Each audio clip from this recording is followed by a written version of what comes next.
नवमी कब है हो? कब है? 9 को।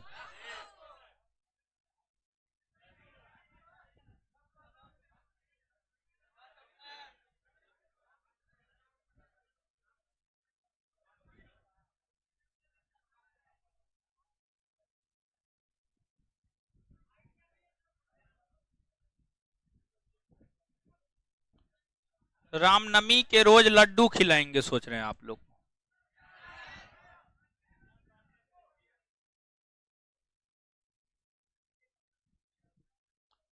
कौन लड्डू खाइएगा, राम मंदिर का कि कृष्ण मंदिर का कि हनुमान मंदिर? हनुमान मंदिर। अच्छा रुकिए, हनुमान मंदिर में पूजा करवाते हैं, लड्डू मंगवाते हैं।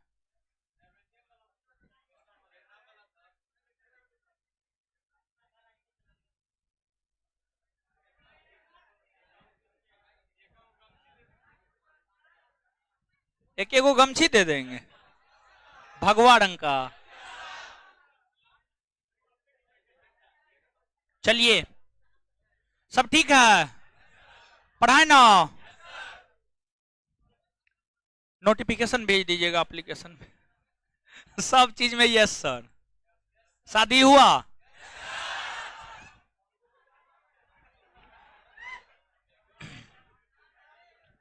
चलिए चलिए, भाई जी लोग क्या पढ़ा रहे थे?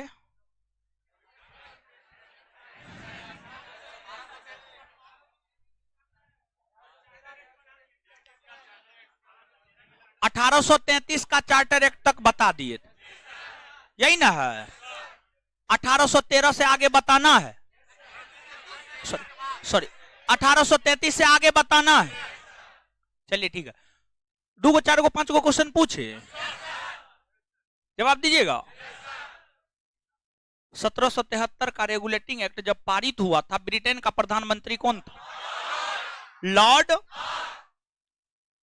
किस एक्ट के तहत? किस एक्ट के तहत?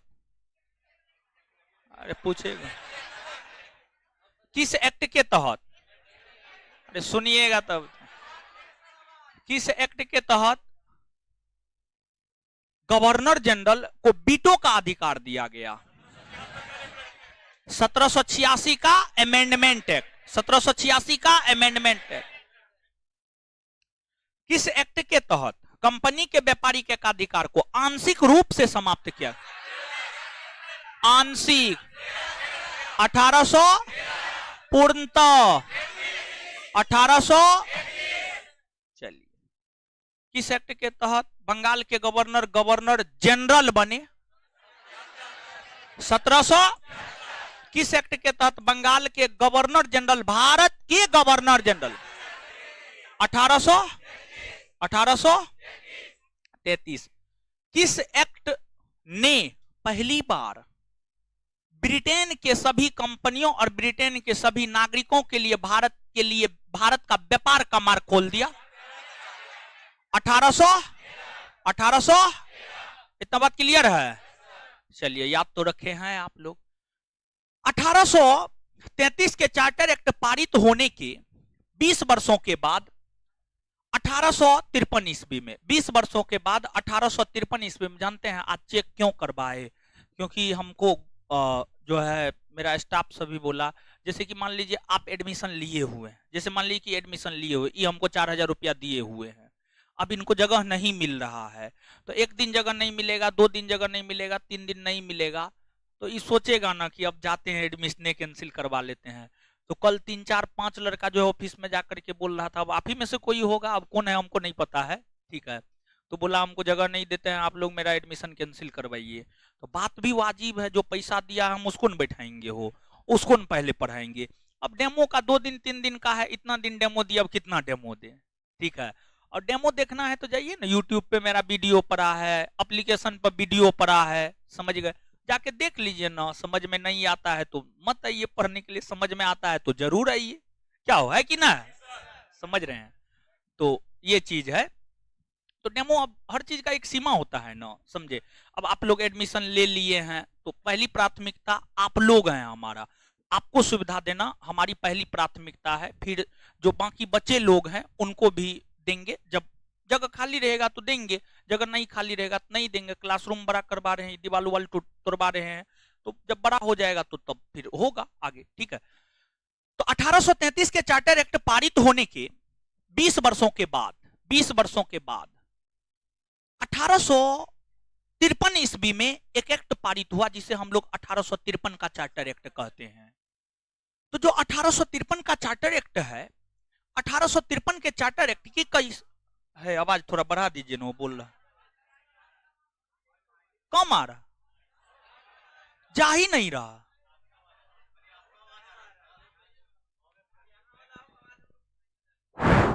हेलो हेलो, अब ठीक है थोड़ा आवाज बढ़ाइए हो।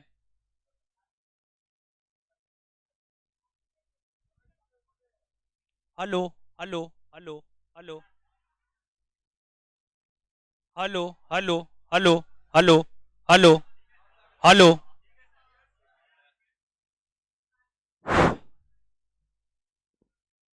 चंदन सुनाई दे रहा है आप लोग को?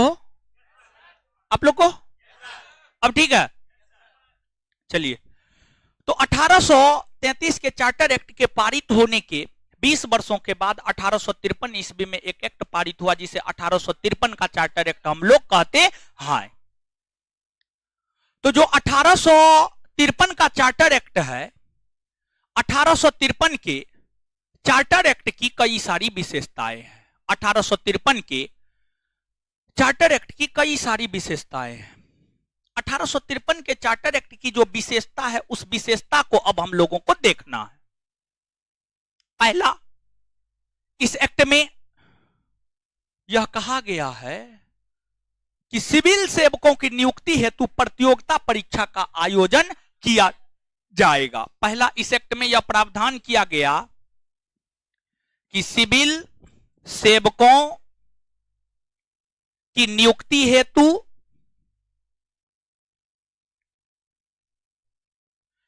प्रतियोगिता परीक्षा का आयोजन किया जाएगा। प्रतियोगिता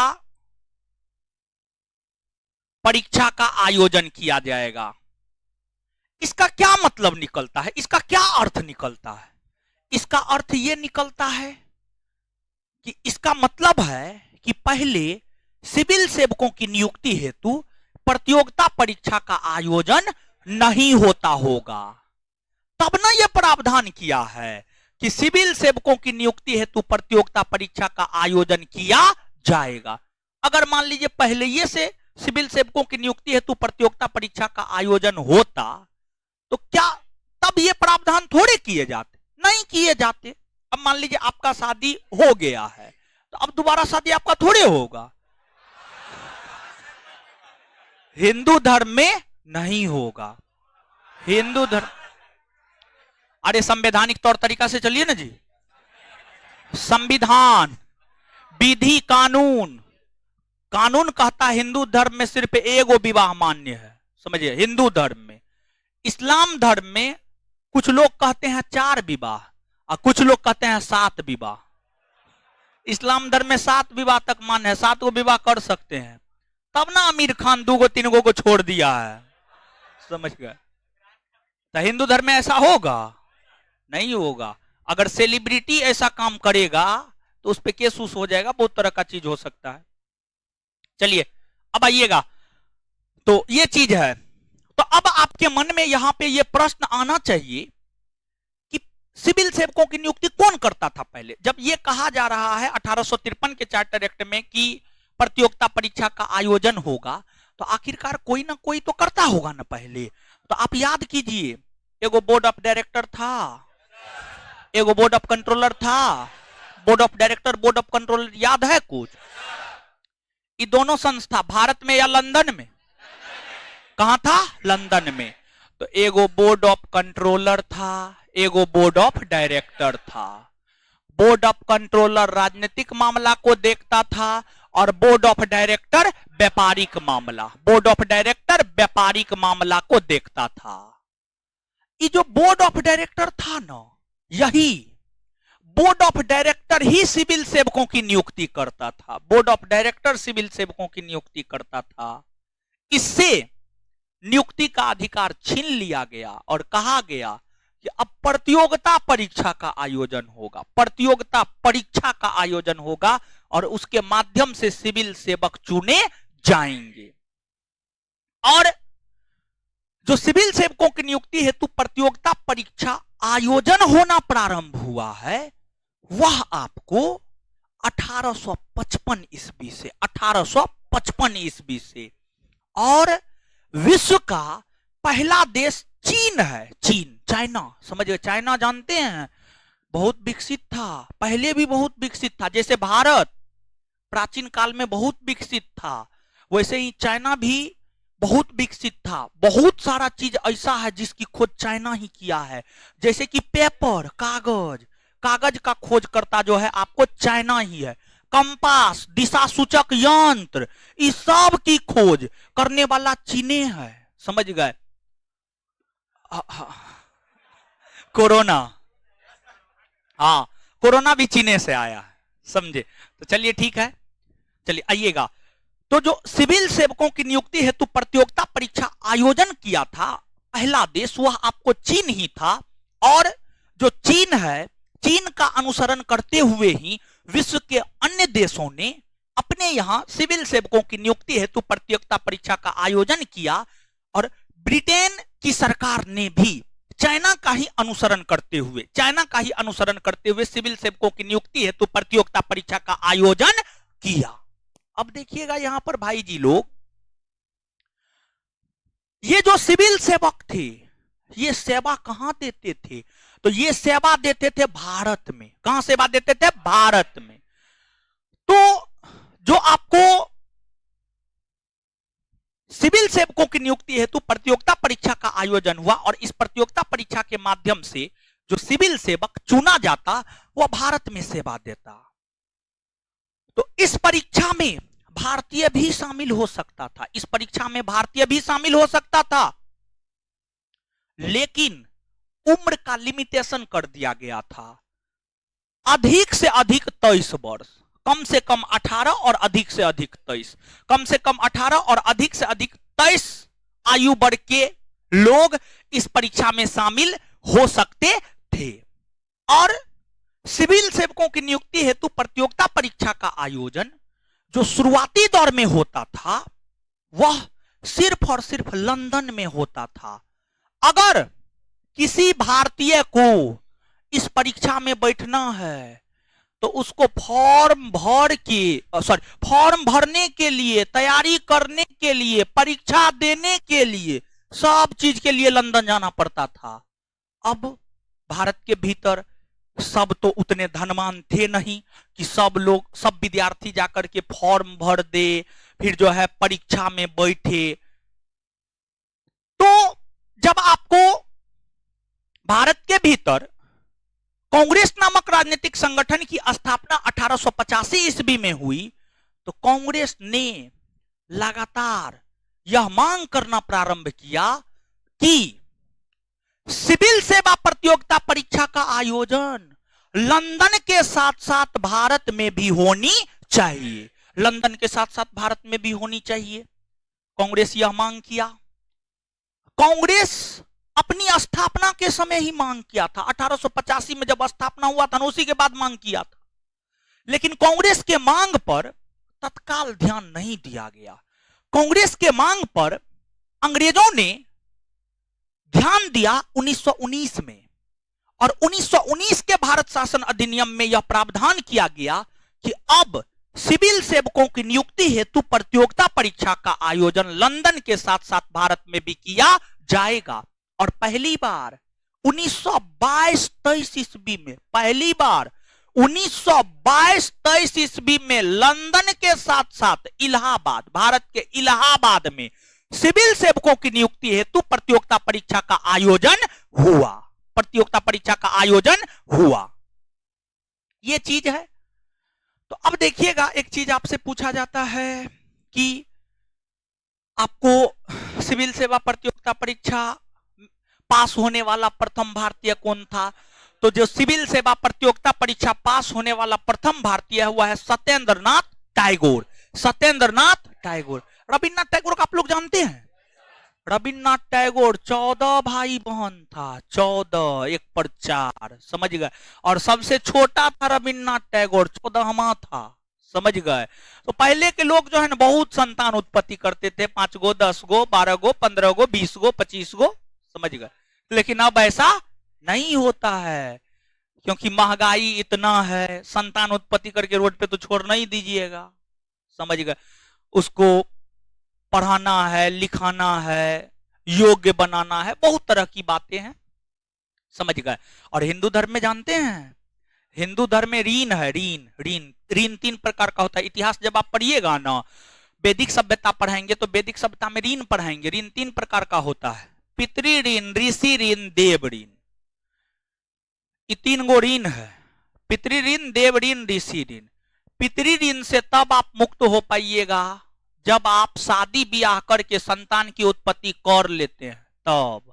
अगर शादी ब्याह ना किए तो पितृ ऋण से मुक्त नहीं हो सकते हैं। अगर शादी ब्याह कर भी लिए, संतान नहीं हुआ, तो आप पितृ ऋण से मुक्त नहीं हो सकते हैं। बस यही कारण है कि हिंदू समाज में आप देखते होंगे कि अगर किसी को संतान नहीं होता है तो समाज में उसको है दृष्टिकोण से देखा जाता है, गलत दृष्टिकोण से देखा जाता है। बस यही कारण है और कोई खास कारण नहीं है। दूसरा होता है ऋषि ऋण। ऋषि ऋण, आप संतान उत्पत्ति कर लिए, ये नहीं कि रोड पे छोड़ दिए, पंचर बनाने के लिए साइकिल के दुकान में छोड़ दिए, समझिए, ये नहीं। अगर संतान की उत्पत्ति किए हैं तो उसको योग्य बनाइए, उसको पढ़ाइए लिखाइए, उसको इस काबिल बना दीजिए कि वह अपने पैर पर खड़ा हो जाए। अब ये नहीं कि जबान करके पैर पे खड़ा, मतलब वो अपने से अपना जीवन यापन करने लगे, इस योग्य बना दीजिए। अगर आप इस योग्य बना दिए तब आप ऋषि ऋण से मुक्त हो गए। तीसरा, हिंदू धर्म में आप देखते होंगे आप ही के दादा, आप ही के चाचा, समझ गए, जब अपने जीवन के अंतिम पड़ाव पर होंगे तो घर के आपके पिताजी के ऊपर प्रेशर डालते होंगे, ये भगवान का पूजा करवा दो, ये यज्ञ करवा दो। ऐसा आपके समाज में नहीं होता है?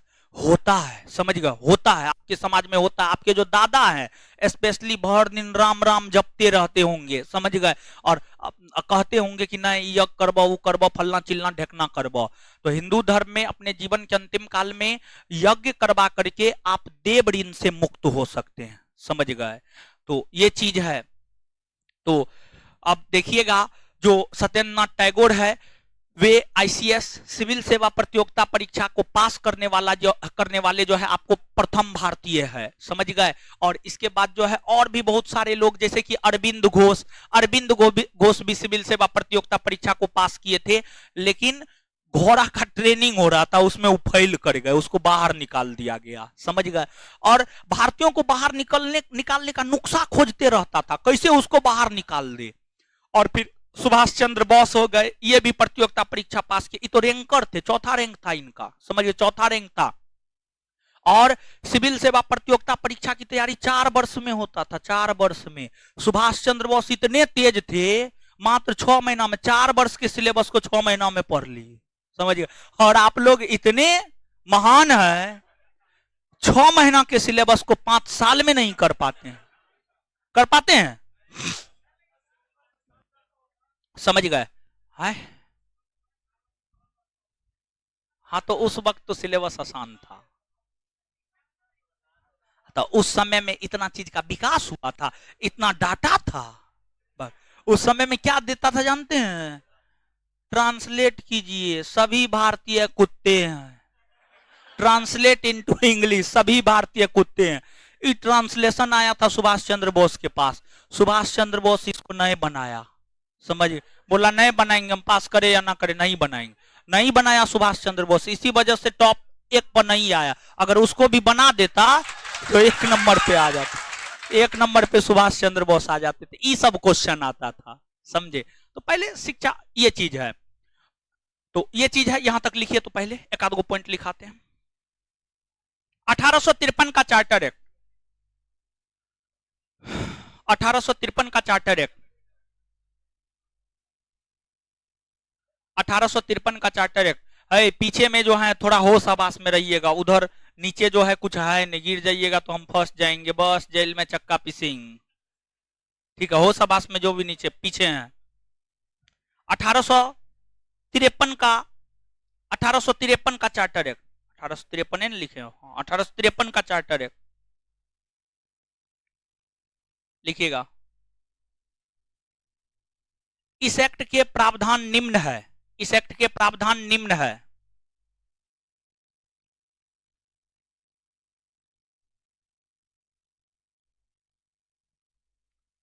इस एक्ट के प्रावधान निम्न है। एक नंबर में सिविल सेवा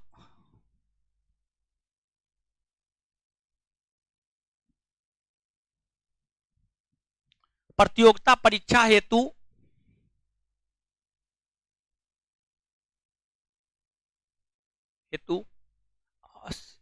एक मिनट,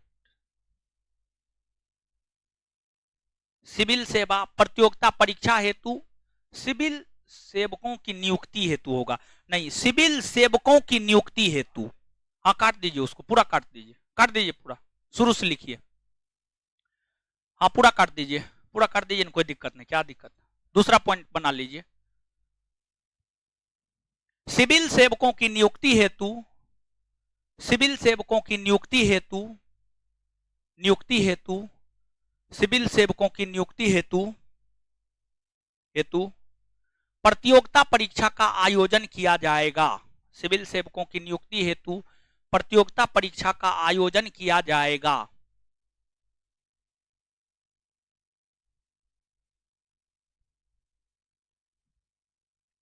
जाएगा, फुल स्टॉप, उसी में कंटिन्यू। इससे पहले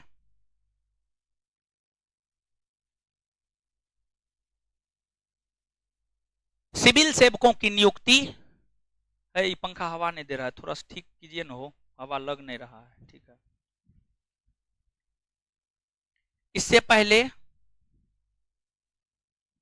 इससे पहले सिविल सेवकों की नियुक्ति, सिविल सेवकों की नियुक्ति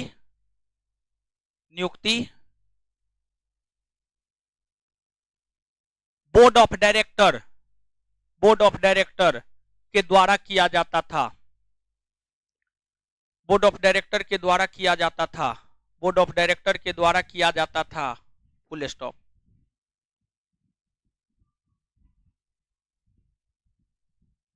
बोर्ड ऑफ डायरेक्टर के द्वारा किया जाता था।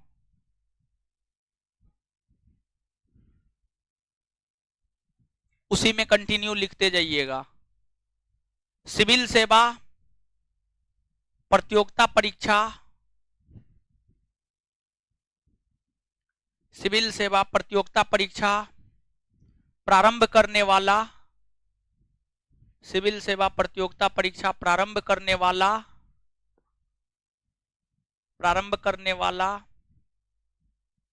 विश्व का पहला देश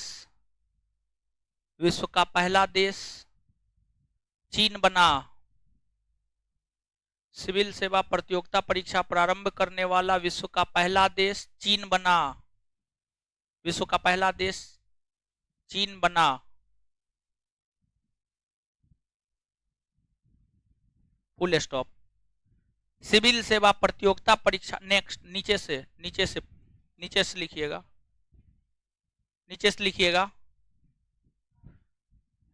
से लिखिएगा अगला। सिविल सेवा प्रतियोगिता परीक्षा पास करने वाला प्रथम भारतीय, सिविल सेवा प्रतियोगिता परीक्षा पास करने वाला प्रथम भारतीय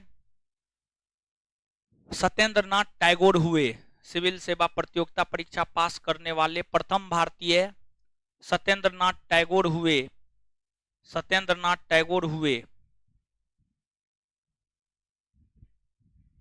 आगे 1900, नेक्स्ट पॉइंट, अगला पॉइंट, 1922-23 ईस्वी से 1922-23 ईस्वी से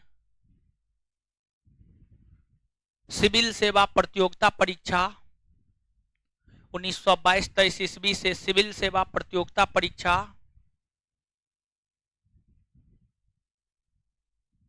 1922-23 ईस्वी से सिविल सेवा प्रतियोगिता परीक्षा लंदन के साथ साथ भारत लंदन के साथ साथ भारत कोस्ट में इलाहाबाद, लंदन के साथ साथ भारत कोस्ट में इलाहाबाद, लंदन के साथ साथ भारत कोस्ट में इलाहाबाद, लंदन के साथ साथ भारत कोस्ट में इलाहाबाद, भारत में भी होना प्रारंभ हुआ। इलाहाबाद को कोस्ट में लिख लीजिएगा। भारत में भी होना प्रारंभ हुआ।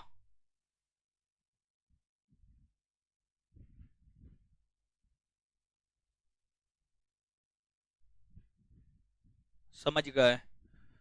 इसके बाद अब देखिएगा, अब भाई जी लोग याद कीजिएगा, आप कुछ चीज को याद कीजिएगा और याद ये करना है कि 1833 के चार्टर एक्ट के तहत कंपनी के व्यापारिक एकाधिकार को समाप्त करके कंपनी को प्रशासनिक कंपनी बना दिया गया। मतलब अब कंपनी सिर्फ और सिर्फ भारत में शासन प्रशासन करेगी। कंपनी भारत में अब सिर्फ और सिर्फ शासन प्रशासन करेगी। लेकिन 1853 के चार्टर एक्ट में कहा गया, क्या है हो,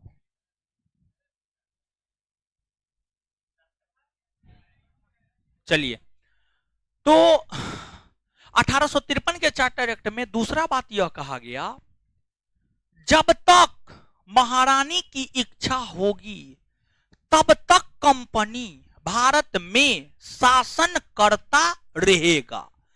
जब तक महारानी की इच्छा होगी तब तक ब्रिटिश कंपनी शासन भारत में करता रहेगा। और जब रानी की इच्छा खत्म हो जाएगी, यानी रानी की इच्छा पर छोड़ दिया गया, रानी कभी भी ब्रिटिश शासन को समाप्त कर सकती थी, रानी कभी भी ब्रिटिश शासन को समाप्त कर सकती थी, ये चीज। फिर इस एक्ट में कहा गया कि भारत में विधान परिषद का गठन किया जाएगा। भारत में जन प्रतिनिधित्व करने के लिए विधान परिषद का गठन किया जाएगा। तो पहली बार इस अधिनियम में ही विधान परिषद के गठन का प्रावधान किया गया। इस अधिनियम के तहत विधान परिषद का गठन नहीं हुआ था, सिर्फ प्रावधान हुआ था कि हां ऐसा होगा। और विधान परिषद का गठन हुआ है 1861 के भारत परिषद अधिनियम के तहत हुआ है। तो इस चीज को ध्यान में रखिएगा, यहां पे विद्यार्थी बहुत कंफ्यूज करता है, समझ गए? तो 1853 के चार्टर एक्ट में सिर्फ यह प्रावधान किया गया कि विधान परिषद का गठन किया जाएगा, लेकिन किया नहीं गया। विधान परिषद का गठन किया गया 1861 के भारत परिषद अधिनियम के तहत। तो नीचे से लिखिएगा।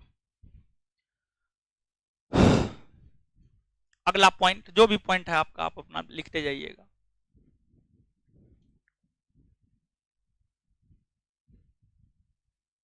इस एक्ट में कहा गया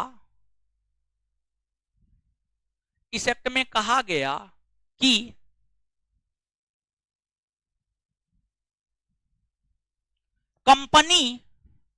कंपनी ब्रिटेन के महारानी के इच्छा रहने तक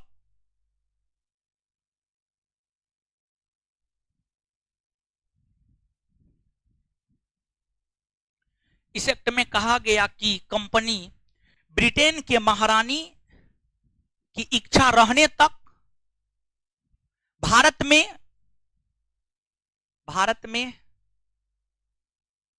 प्रशासनिक कंपनी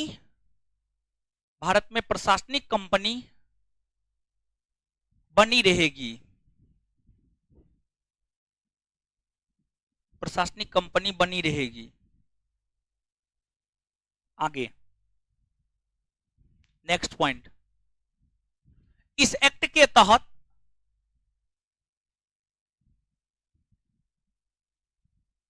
विधान परिषद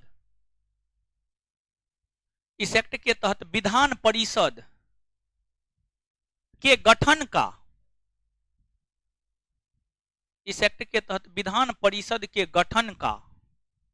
प्रावधान किया गया। इस एक्ट के तहत विधान परिषद के गठन का प्रावधान किया गया।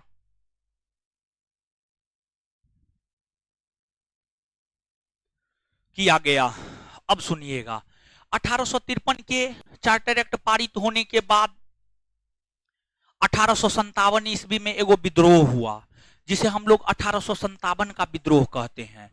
1857 के विद्रोह की समाप्ति के बाद 1858 ईस्वी में एक एक्ट आया, जिसे हम लोग 1858 का भारत परिषद अधिनियम कहते हैं। 1858 का भारत परिषद अधिनियम कहते हैं। 1858 के भारत परिषद अधिनियम को अगर हम देखें तो इस अधिनियम के कई सारे प्रावधान है। देखिए, गौर कीजिएगा भाई लोग, एक चीज हम आपको बताए होंगे, निश्चित तौर पे हम आपको बताए होंगे, अंग्रेज भारत में शासन कितना दिन तक?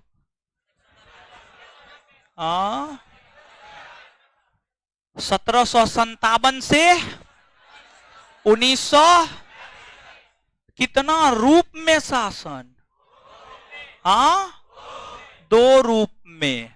पहला 1757 से 1857, दूसरा 1858 से 1900। 1757 से 1857 तक किसका शासन? किसका? कंपनी का शासन था, कंपनी का। जैसे गौर कीजिएगा, मान लीजिए कि आप दो भाई हैं, एगो आप है, एगो आपका छोटा है, समझ गए? गार्जियन आपको पढ़ने के लिए दिया, 5 साल तक पैसा दिए गार्जियन, और 5 साल में आप कुछ नहीं निकाल पाए, ग्रुप डी का परीक्षा भी निकाल नहीं पाए, तो गार्जियन कहेंगे ना कि अब तुम आ जाओ, नालायक हो गया है, निकम्मा हो गया है, आ जाओ अब तुम, अब दूसरे को भी पढ़ने का मौका देंगे। तो आपको बुला लेता है और फिर आपके छोटे भाई को पढ़ने के लिए भेज देता है। अगर मान लीजिए गार्जियन सामर्थ्यवान नहीं है, तब अगर गार्जियन इतना सामर्थ्यवान नहीं है कि दोनों भाई को पढ़ा सके, तो बारी बारी से जो बड़ा है उसको पहले मौका, फिर जो छोटा है उसको बाद में मौका। असामर्थ्यवान है तो दोनों को पढ़ा सकता है, लेकिन समझने के लिए अगर आपके गार्जियन सामर्थ्यवान नहीं है तो एक निश्चित समय तक पैसा देंगे, फिर आपको जो है वापस बुला लेंगे अगर कुछ नहीं हुआ तो, और कुछ हो गया तब तो ठीक है। तो अब कंपनी का जब शासन था, तो कंपनी के शासन के दौरान ही 1857 का विद्रोह हुआ। जब कंपनी के शासन के दौरान 1857 का विद्रोह हुआ, तो 1857 का विद्रोह क्या दिखाता है? 1857 का विद्रोह यह दिखाता है कि कंपनी का शासन विद्रोह हो रहा है, मतलब कंपनी से का शासन नहीं संभल रहा है, कंपनी से भारत का शासन नहीं संभल रहा है। अगर कंपनी से भारत का शासन संभलता तो क्या विद्रोह होता? नहीं होता। तो कहीं ना कहीं 1857 का विद्रोह यह दिखाता है कि कंपनी से भारत नहीं संभल रहा है। कंपनी के शासन के दौरान ही विद्रोह हुए। विद्रोह के बाद 1858 का भारत परिषद अधिनियम आया। 1858 के भारत परिषद अधिनियम के तहत कंपनी से भारत में शासन प्रशासन करने के अधिकार को छीन लिया गया। 1858 के भारत परिषद अधिनियम के तहत जो है, कंपनी से भारत में शासन प्रशासन करने के अधिकार छीन लिए गए। अब भारत में शासन प्रशासन करने का अधिकार 1858 में ब्रिटिश क्राउन या ब्रिटिश ताज को दिया गया। ब्रिटिश क्राउन या ब्रिटिश ताज को दिया गया। जब ब्रिटिश ताज या क्राउन को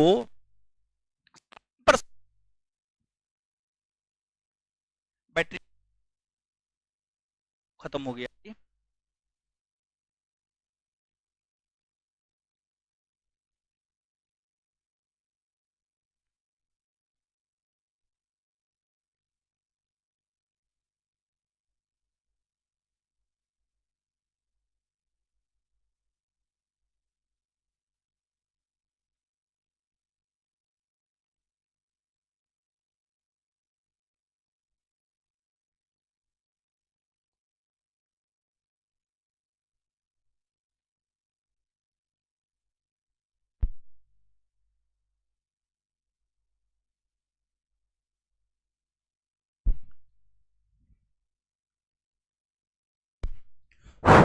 चलिए देखिए वो उधर सो रहा है, नीचे में जाकर के क्लासरूम में रहिए, एकदम सब रईस हो जाता है, पंखा का हवा खाएगा। चलिए तो आपको गौर कीजिएगा, क्राउन या ताज का शासन स्थापित हुआ। जब क्राउन या ताज का शासन स्थापित हुआ ना, तो क्राउन या ताज घोषणा किया कि अभी तक भारत में कंपनी का शासन था, इसी वजह से भारतीयों का शोषण हो रहा था, अब भारतीयों का शोषण नहीं होगा। अब जब क्राउन या ताज का शासन रहेगा तो बहुत बेहतर शासन भारत में चलाया जाएगा, और क्राउन या ताज अपने तौर तरीका से जो है भारत के लिए अच्छे अच्छे नियम कानून पारित करवाएंगे। और क्राउन या ताज 1858 का भारत परिषद अधिनियम भारतीयों के अधिकार के लिए करवा रहे हैं, तो यह अधिनियम सबसे बेहतर अधिनियम है। 1858 के अधिनियम को भारत के शासन को बेहतर बनाने वाला अधिनियम भी कहा जाता है। तो जो 1858 का भारत शासन अधिनियम है, इसे भारत के शासन को बेहतर बनाने वाला अधिनियम भी कहा जाता है, भारत के शासन को बेहतर बनाने वाला अधिनियम भी कहा जाता है। फिर इस अधिनियम के तहत कंपनी जो पद लाया था, कंपनी बंगाल के गवर्नर, गवर्नर जनरल, भारत के गवर्नर जनरल का पद लाया था। जब कंपनी का शासन समाप्त हो गया तो ब्रिटिश क्राउन या ताज ने कहा कि अब जो है कंपनी का पद भी नहीं रहेगा। तो जो भारत के गवर्नर जनरल का पद आया, भारत के गवर्नर जनरल का पद कब आया? 1833। तो 1833 में जब आया है तो 1833 ईस्वी में कंपनी का शासन था, कंपनी का शासन था तो यह पद आया था।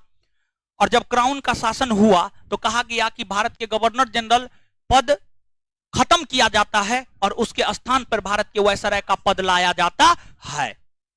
तो 1858 के भारत परिषद अधिनियम के तहत ही भारत के गवर्नर जनरल का पद नाम बदलकर क्या कर दिया गया? भारत का वायसराय, भारत का वायसराय कर दिया गया। अब एक बात बताइएगा भाई लोग, बोर्ड ऑफ कंट्रोलर और board of director, board of controller और बोर्ड ऑफ डायरेक्टर, ये दोनों संस्था कंपनी के द्वारा लाया गया, कंपनी के द्वारा लाया गया था। लेकिन जब आपको 1858 के भारत परिषद अधिनियम के तहत क्राउन के शासन की स्थापना हुई तो बोर्ड ऑफ कंट्रोलर और बोर्ड ऑफ डायरेक्टर नामक संस्था को भी समाप्त कर दिया गया। तो 1858 के भारत परिषद अधिनियम के तहत जो है आपको बोर्ड ऑफ डायरेक्टर और controller, board of controller, board of director, board of director और बोर्ड ऑफ कंट्रोलर नामक संस्था को समाप्त कर दिया गया, समाप्त कर दिया गया। और इसके स्थान पर इसके काम करने के लिए जो बोर्ड ऑफ कंट्रोलर और बोर्ड ऑफ डायरेक्टर का काम था, इसके काम का संपादन हो सके, इसको लेकर जो है एक नया पद लाया गया जिसे हम लोग भारत सचिव कहते हैं, जिसे हम लोग भारत सचिव कहते हैं। और भारत सचिव के पद पर सर्वप्रथम लॉर्ड स्टैनली बैठा है, लॉर्ड स्टैनली। जो लॉर्ड स्टैनली है वही आपको भारत सचिव के पद पर सर्वप्रथम बैठा है।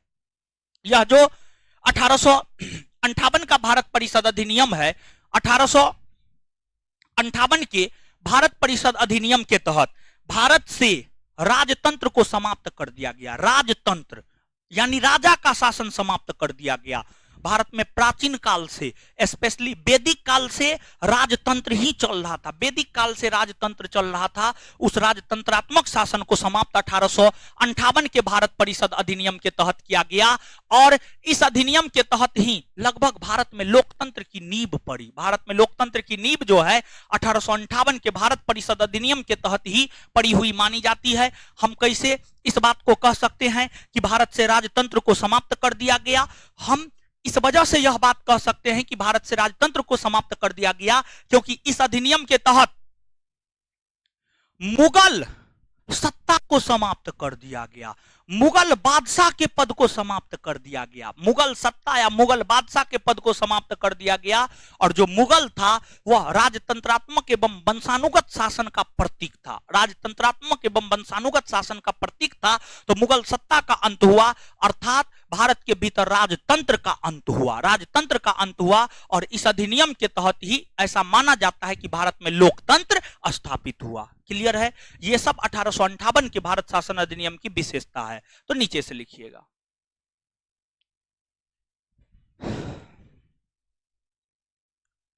अठारह का भारत परिषद अधिनियम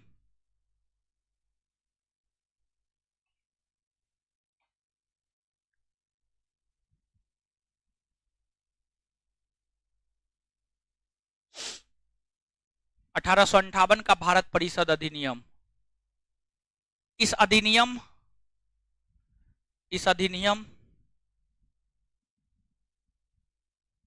को इस अधिनियम को भारत के शासन को बेहतर बनाने वाला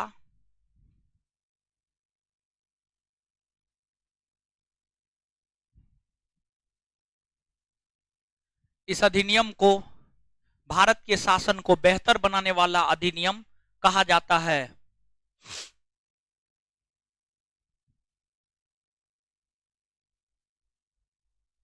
इस अधिनियम को भारत के शासन को बेहतर बनाने वाला अधिनियम कहा जाता है। Full stop. इस अधिनियम के प्रमुख प्रावधान निम्न है।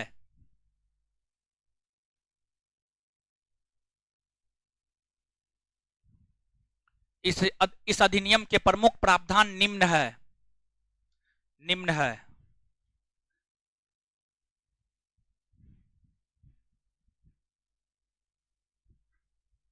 एक नंबर में ब्रिटिश कंपनी के शासन का अंत किया गया।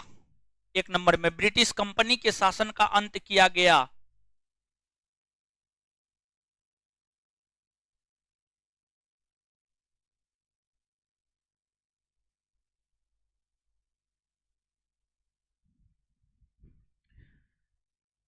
ब्रिटिश कंपनी के शासन का अंत किया गया। Full stop. आगे दूसरा पॉइंट, ब्रिटिश क्राउन या ताज के शासन को स्थापित किया गया। अगला पॉइंट, ब्रिटिश क्राउन या ताज के शासन को स्थापित किया गया। अगला पॉइंट, ब्रिटिश क्राउन या ताज के शासन को स्थापित किया गया।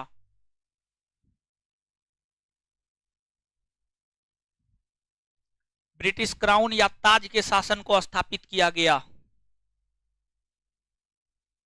अगला पॉइंट,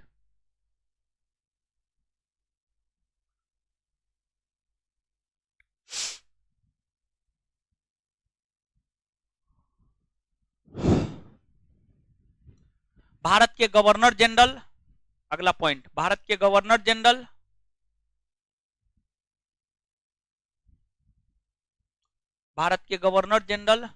का पदनाम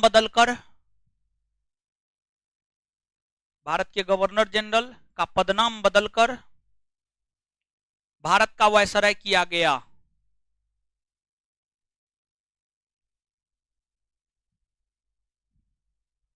आगे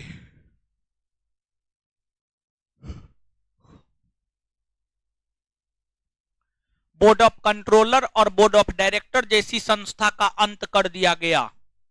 board of controller, next point मार के लिखते जाइए।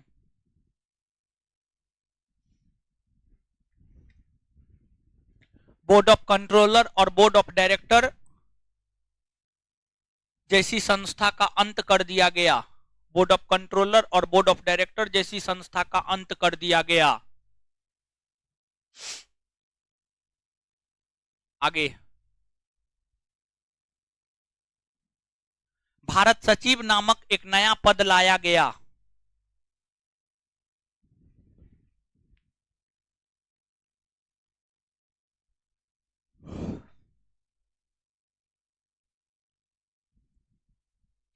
भारत सचिव नामक एक नया पद लाया गया। एक नया पद लाया गया। Full stop. आगे भारत सचिव के पद पर सर्वप्रथम लॉर्ड स्टैनली बैठे। भारत सचिव के पद पर सर्वप्रथम लॉर्ड स्टैनली बैठे। भारत सचिव के पद पर सर्वप्रथम लॉर्ड स्टैनली बैठे।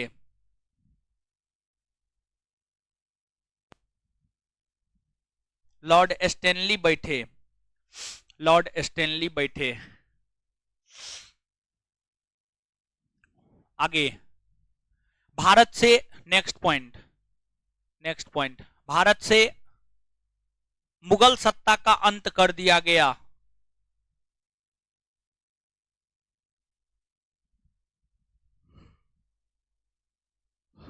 भारत से मुगल सत्ता का अंत कर दिया गया। भारत से मुगल सत्ता का अंत कर दिया गया।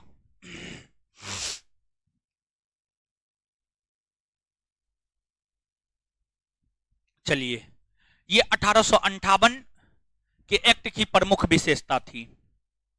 1858 के एक्ट पारित होने के कुछ वर्षों के बाद 1861 ईस्वी में एक एक्ट पारित हुआ जिसे हम लोग 1861 का भारत परिषद अधिनियम कहते हैं। 1861 का भारत परिषद अधिनियम। तो जो 1861 का भारत परिषद अधिनियम है, इस अधिनियम की कई सारी विशेषताएं हैं। पहला, इस अधिनियम के तहत वायसराय को अध्यादेश जारी करने का अधिकार दिया गया। पहला, इस अधिनियम के तहत वायसराय को अध्यादेश जारी करने का अधिकार दिया गया।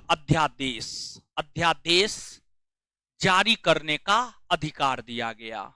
अब कहिएगा, वायसराय का पद तो आपको पता है। वायसराय का पद पता है? नहीं पता है? नहीं पता है? मर्डर कर देंगे हम। नहीं पता, मार पटास हम डिगे कर देंगे। बोलता है नहीं पता है। नहीं पता है जी। हे भगवान, कल जो क्लास हुआ था, कल से पहले जो मेरा क्लास हुआ था, बंगाल का गवर्नर, गवर्नर जनरल, भारत का गवर्नर जनरल, भारत का वायसराय, पद नहीं बता। और कौन पहले बैठा है कौन अंतिम में नहीं पता है, तो कैसे कहते हैं नहीं पता है? हाँ सुनिए, वायसराय, गौर कीजिएगा, वायसराय। तो वायसराय यानी सीधा समझिए ना, और नहीं समझते ना, ज्यादा दिमाग पे जोर नहीं डालना है। ठीक है, अभी तो मैट्रिक इंटर हुआ होगा कि ग्रेजुएशन हो गया? अच्छा, ग्रेजुएशन किसका किसका हो गया है? हाथ खड़ा कीजिए तो। अरे वाह, बहुत लोग है ना। ये बात है, मेरे पास नहीं आता हूँ, मैट्रिक इंटर वाला विद्यार्थी नहीं आता है मेरे पास आता भी है ना तो बहुत ज्यादा दिन टिकता भी ना है। ठीक है, सब आता है ग्रेजुएट। चलिए, ये तो ठीक है, ये तो बहुत बढ़िया है। सुनिएगा, समझिएगा। अरे सीधा समझिए ना, आज जो राष्ट्रपति का पद है ना, आज जैसे राष्ट्रपति का पद है ना, है? हे भगवान, रामनाथ कोविंद क्या है? राष्ट्रपति है ना, है हो। तो जैसे आज राष्ट्रपति का पद है ना, वैसे 1861 में वायसराय का पद हुआ करता था। समझिए, वायसराय का पद हुआ करता था, समझ गए? यानी राष्ट्रपति के समतुल्य वायसराय का पद था। राष्ट्रपति को अध्यादेश जारी करने का अधिकार भारतीय संविधान का अनुच्छेद 123 देता है। यहां पे चीजों को समझिएगा। देखिए, कानून, देश भारत, अपना देश भारत है ना हो। भारत में शासन प्रशासन जो होता है वह कानून के तहत चलाया जाता है। कानून के तहत चलाया जाता है। कानून, जब जिस कानून की आवश्यकता होती है कानून बना लिया जाता है और उस कानून के तहत लोगों पर शासन प्रशासन किया जाता है। तो भारत के भीतर शासन प्रशासन कानून के तहत चलता है। इस कानून का निर्माण कौन करता है? अगर हम कानून, एक तो कानून की हम बात करें तो जो कानून होता है, कानून दो प्रकार का होता है। मूलतः कानून दो प्रकार का होता है, एक अस्थाई और एगो अस्थाई। एगो अस्थाई। अस्थाई कानून का निर्माण कौन करता है? अब इस पे आइए। तो कानून के निर्माण की अगर हम बात करें तो जो अपना देश भारत है ना, भारत के लिए कानून का निर्माण करने वाली जो सबसे बड़ी संस्था है वह आपको संसद है। भारत के लिए कानून का निर्माण करने वाली जो सबसे बड़ी संस्था है वह आपको संसद। संसद के अंतर्गत राष्ट्रपति, लोकसभा और राज्यसभा। राष्ट्रपति, लोकसभा और राज्यसभा। अब राष्ट्रपति, लोकसभा, राज्यसभा। तो संसद का दो गो सदन है, एगो लोकसभा और एगो राज्यसभा। लोकसभा अस्थाई है। लोकसभा भंग हो सकता है लेकिन राज्यसभा अस्थाई है। राज्यसभा भंग नहीं हो। मान लीजिए किसी कानून की आवश्यकता है, और ध्यान दीजिएगा, संसद, राष्ट्रपति, लोकसभा, राज्यसभा तीनों मिलकर कानून का निर्माण करता है। लेकिन मान लीजिए कि कानून की आवश्यकता है और लोकसभा नहीं चल रहा है, लोकसभा नहीं चल रहा है, मतलब इस बात को समझिएगा, पैसा की आवश्यकता है, पापा जी से लेना है, अब पापा जी नहीं है घर में, तो क्या कीजिएगा, मम्मी जी से ले लीजिएगा, अब मम्मी जी भी नहीं है तो दादा दादी है उससे ले लीजिएगा, वो भी नहीं है तो अड़ोसी पड़ोसी से ले लीजिएगा। ऐसा होता है कि नहीं होता? होता है। मान लीजिए कानून की आवश्यकता है, लोकसभा राज्यसभा ये दोनों सत्र नहीं चल रहा है, मतलब पापा जी नहीं है और कानून की आवश्यकता है और आपको कहीं जाना है, पैसा की सख्त आवश्यकता है, तो इस स्थिति में किसी से लेकर के आप अपना काम चला लेते। वैसे ही अगर संसद सत्र में ना हो, मतलब लोकसभा राज्यसभा नहीं चल रहा हो, इस स्थिति में कानून की आवश्यकता हो, तो इस स्थिति में अस्थायी तौर पर कानून का निर्माण जो भारत के राष्ट्रपति के द्वारा किए जाते हैं उसी को अध्यादेश कहते हैं, उसी को अध्यादेश कहते हैं। आइएगा और भी समझिएगा, भारत के भीतर कानून के निर्माण करने वाली सबसे बड़ी संस्था संसद, सबसे बड़ी संस्था संसद। संसद जो कानून बनाता है ना वो अस्थायी होता है। जैसे आपको काम है, पैसा पिताजी से लिए तो पिताजी को थोड़े वापस करना होगा, नहीं, लेकिन अगर मान लीजिए अपने पड़ोसी से लिए तो जब काम हो जाएगा तो अपने पिताजी से लेकर पैसा पड़ोसी को वापस कीजिएगा कि नहीं कीजिएगा? हाँ या ना कीजिएगा? ना हो तो वही चीज, तो समझिएगा आपको अस्थाई और अस्थाई कानून, संसद जो कानून का निर्माण करता है उसे हम लोग अस्थाई कहते हैं, और राष्ट्रपति के द्वारा जो अल्प समय के लिए, कुछ समय के लिए कानून बनाया जाता है, और राष्ट्रपति के द्वारा निर्मित कानून का वैलिडिटी मात्र 6 माह होता है। कोई भी आपको पैसा दिया है तो वो तो लेगा ना हो, चाहे 1 दिन में ले, 2 दिन में ले, 5 दिन में ले, 6 महीना में ले, लेगा कि नहीं लेगा? एकदम लेगा, समझिए, छोड़ता थोड़ी है कोई पैसा, पैसा जैसा चीज छोड़ता है कोई नहीं छोड़ता है, समझ गए?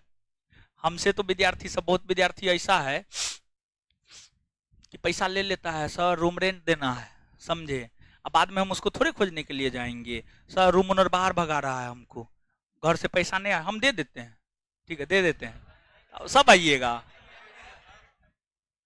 है दरोगा प्रीलिम्स बैच में जो है 2-3 गो लड़का, एगो 1000, एगो 500, एगो 300, समझिए, बस इतना इतना ही। अब कहा कि सर पैसा नहीं आया है, सब्जी के लिए पैसा नहीं है, दीजिए ना कुछ पैसा, ठीक है, तो दिए 200 रुपया, समझ गए। एगो कहीं पे एडमिशन हुआ था, उसका जो है कार्ड नहीं बना था, उसके पास पैसा नहीं था, कार्ड बनाने के लिए 250 या 300 रुपया मांग रहा था, कौन था हम उतना ध्यान नहीं दिए, तो उसके लिए लिया था, एगो सब्जी के लिए लिया था, समझे, एगो रूम रेंट देने के लिए 1000 रुपया लिया था, तो कोई ने लौटा के दिया। चलिए, तो अब सुनिएगा, है सुनिए यहाँ ये राज्यपाल द्वारा जो निर्मित कानून है उसी को अस्थाई, राष्ट्रपति द्वारा जो निर्मित कानून होता है उसी को हम लोग अध्यादेश कहते हैं। अध्यादेश एक प्रकार का अस्थाई कानून होता है। राष्ट्रपति को अध्यादेश जारी करने का अधिकार भारतीय संविधान का अनुच्छेद 127, राज्यपाल को अध्यादेश जारी करने का अधिकार अनुच्छेद 213, और प्रशासक या उपराज्यपाल, केंद्र शासित प्रदेश में प्रशासक या उपराज्यपाल होता है, उसको अध्यादेश जारी करने का अधिकार अनुच्छेद 239 का खो, 239 का खो, समझ गए?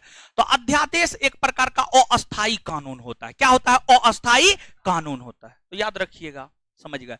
तो नीचे से लिखिएगा 1861 का भारत परिषद अधिनियम,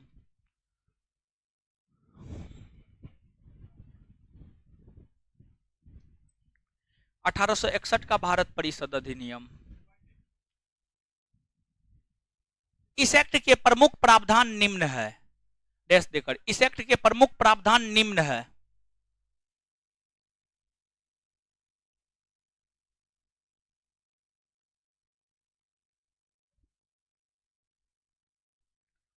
इस एक्ट के प्रमुख प्रावधान निम्न है,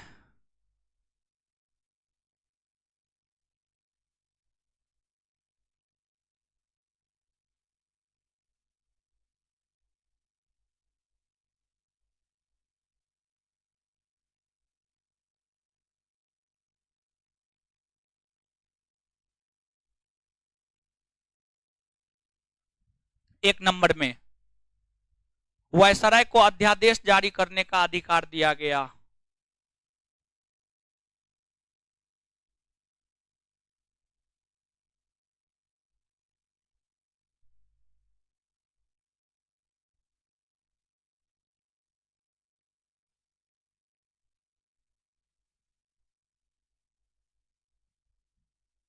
कमेंट में तो क्या क्या न हो रहा है। कमेंट बंद नहीं होगा लड़का लड़की का, कमेंट तो बंद हो जाएगा। हाँ बंद हो जाता है, इसको बंद करना है।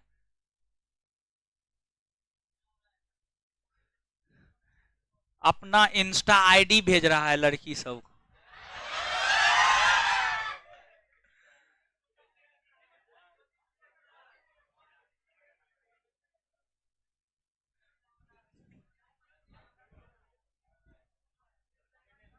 वायसराय को अध्यादेश जारी करने का अधिकार दिया गया।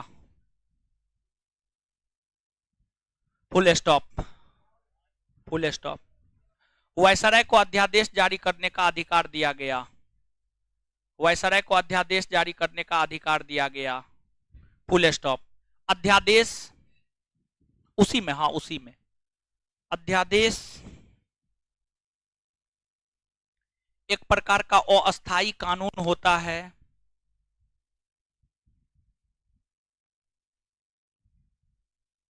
अध्यादेश एक प्रकार का अस्थायी कानून होता है।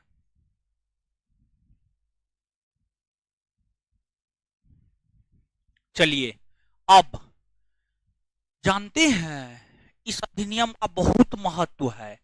कैसे महत्व है पता है? आज भी ये अधिनियम अस्तित्व में है। कैसे पता है ये चीज अब हम आपको बताएंगे। जैसे कि हमारे मोदी जी हैं, प्रधानमंत्री हैं। क्या मोदी जी रक्षा विभाग, विदेश विभाग, रेल विभाग, कपड़ा विभाग, दूरसंचार विभाग अपने संभाल लेते हैं? सब चीज मोदी जी कर लेते हैं? नहीं न करते हैं। वो मोदी जी प्रधानमंत्री हैं, लेकिन देश के भीतर शासन प्रशासन बेहतर से बेहतर ढंग से चलाने के लिए एगो कैबिनेट मंत्री रक्षा विभाग का है, एगो वित्त मंत्री का कैबिनेट मंत्री है, एगो रेल मंत्रालय है, समझ गए? अलग अलग मंत्रालय है। तो ये जो शासन प्रणाली है, इस शासन प्रणाली को हम क्या कह सकते हैं? इस शासन प्रणाली को हम लोग मंत्रिमंडलीय या कैबिनेट शासन प्रणाली कह सकते हैं। कह सकते हैं कि नहीं कह सकते? यानी मोदी जी अपने मंत्रियों के माध्यम से देश के भीतर शासन प्रशासन चलाते हैं, उसके सहयोग से चलाते हैं, समझ गए? तो ये जो मंत्रिमंडलीय प्रणाली या कैबिनेट प्रणाली है, इसकी नींव 1861 के भारत परिषद अधिनियम में ही रखा गया था। तो जो मंत्रिमंडलीय प्रणाली या कैबिनेट प्रणाली या इसी को पोर्टफोलियो प्रणाली अंग्रेजी में कहते हैं, इसकी शुरुआत 1861 के भारत परिषद अधिनियम के तहत ही हुई है और आज भी ये भारतवर्ष के भीतर अस्तित्व में है। मतलब आज भी ये प्रासंगिक है, समझिए, आज भी ये प्रासंगिक है।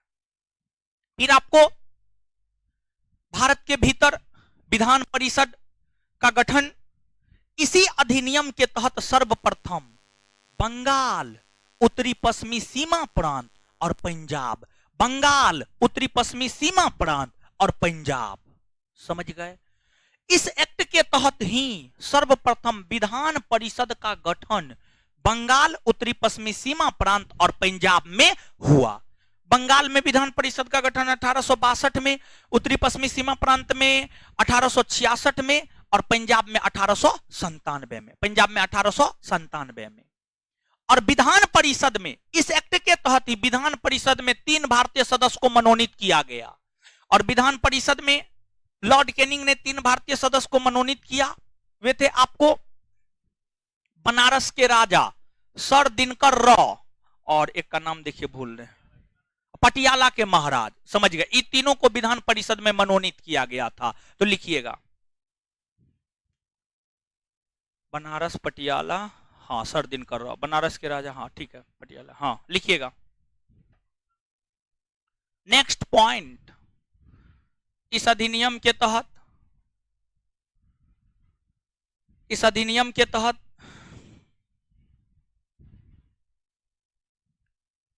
इस अधिनियम के तहत भारत में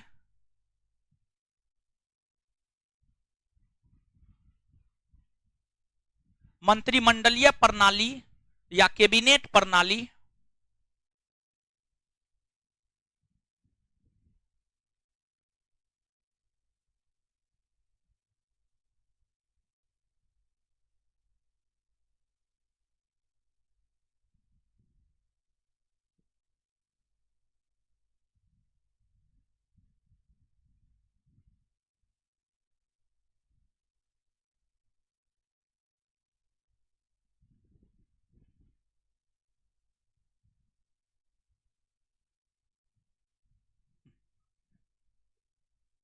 एक से एक नमूना सब लिखिएगा। इस अधिनियम के तहत भारत में मंत्रिमंडलीय प्रणाली या कैबिनेट प्रणाली की नींव पड़ी। मंत्रिमंडलीय प्रणाली या कैबिनेट प्रणाली की नींव पड़ी। नींव नींव नींव नींव पड़ी, नींव, नींव वो नींव है, क्या हुआ हो, क्या हुआ पूछिए ना। जनरेटर है, जनरेटर का हुआ, जनरेटर फेल कर गया।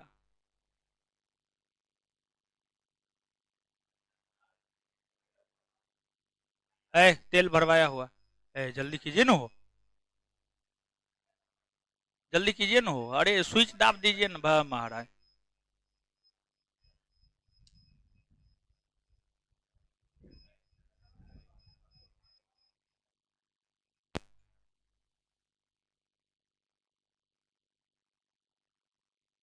अरे क्या हुआ, अरे अरे वो दाबिए तो उधर स्विच देखिए तो, ऊपर वाला, ऊपर वाला,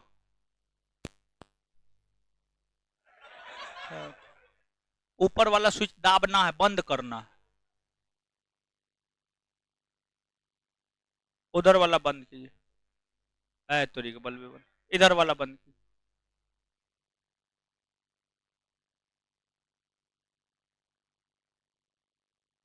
जनरेटर क्या हुआ जी, बंद किया था, स्टार्ट कर रहा है, तो जब क्लास बंद हो जाएगा तब स्टार्ट करेगा, पागले सब है।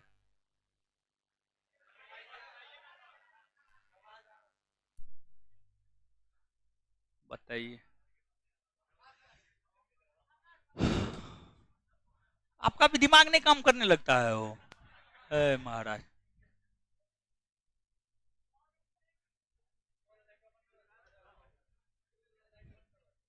चलिए,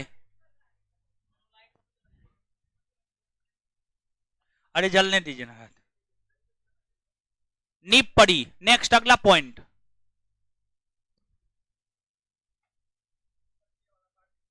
अरे लिखिए ना हो थोड़ी, अगला पॉइंट लिखिएगा।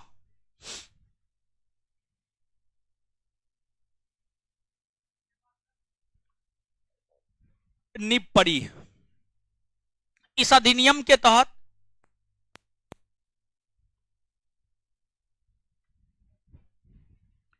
बंगाल, बंगाल उत्तरी पश्चिमी सीमा प्रांत,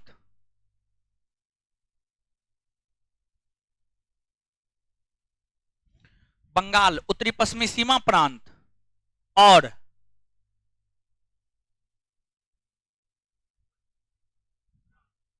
पंजाब में, पंजाब में विधान परिषद, विधान परिषद का गठन किया गया।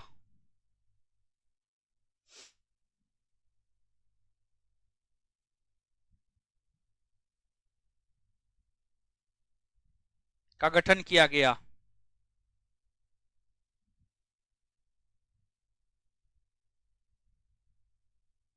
गठन किया गया, फुल स्टॉप। आगे, लॉर्ड कैनिंग ने, नेक्स्ट पॉइंट, लॉर्ड कैनिंग ने, लॉर्ड कैनिंग ने बनारस के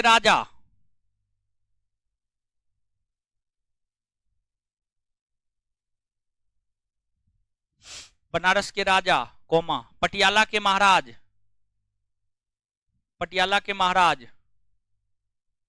और सर दिनकर राव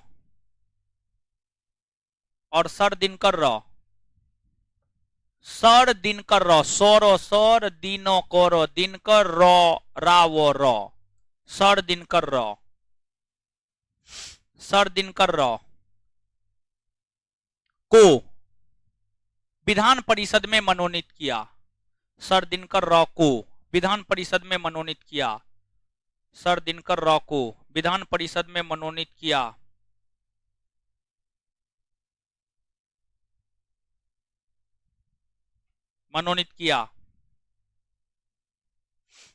चलिए, जितना पढ़ाए हैं 1 सेकंड में उसको पढ़िए तो बच्चा की तरह। ऑनलाइन वाले आप लोग भी पढ़िए इसको।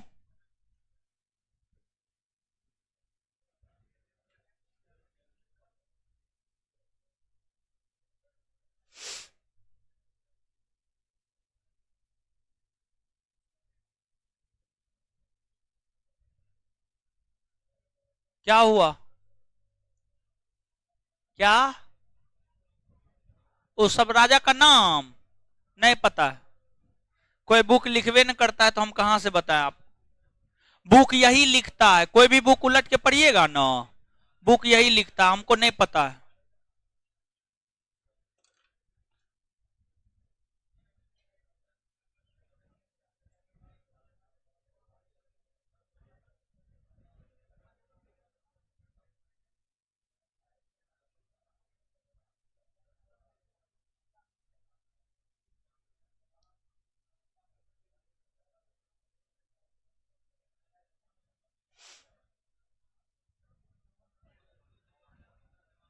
पहले पढ़िए।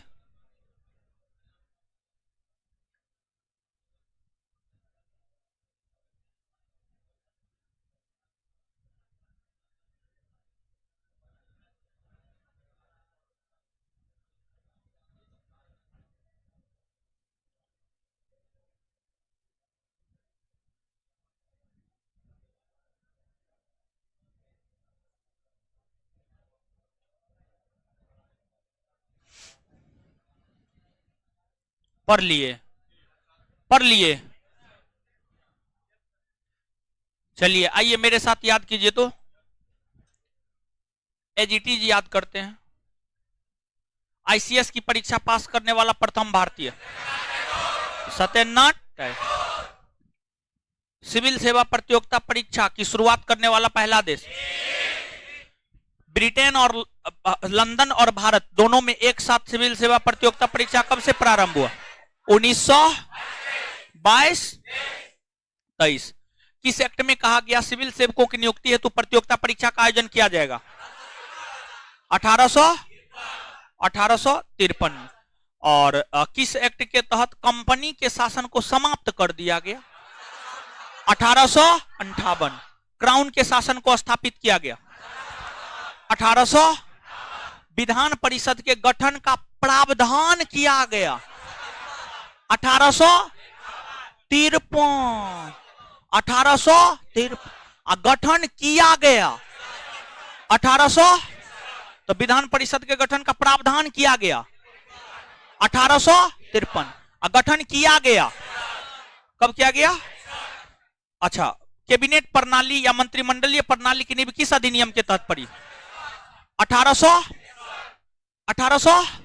वायसराय को अध्यादेश जारी करने का अधिकार दिया गया। वायसराय को अध्यादेश जारी करने का अधिकार 1800।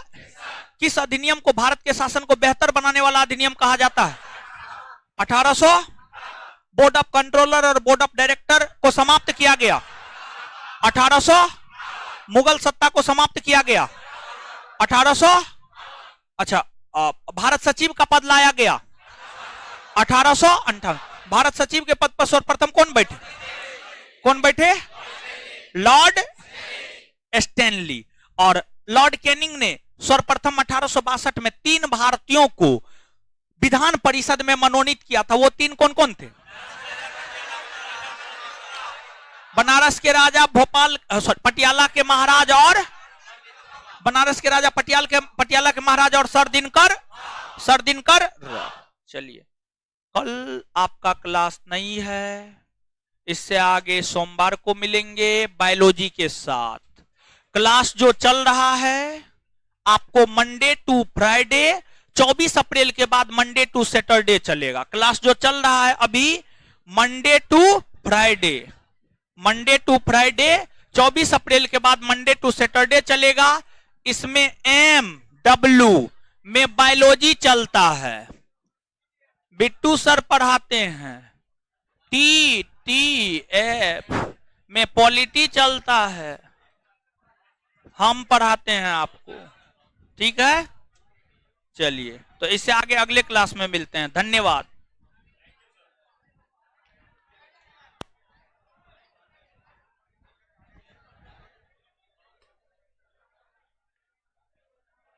आराम से निकल जाइए।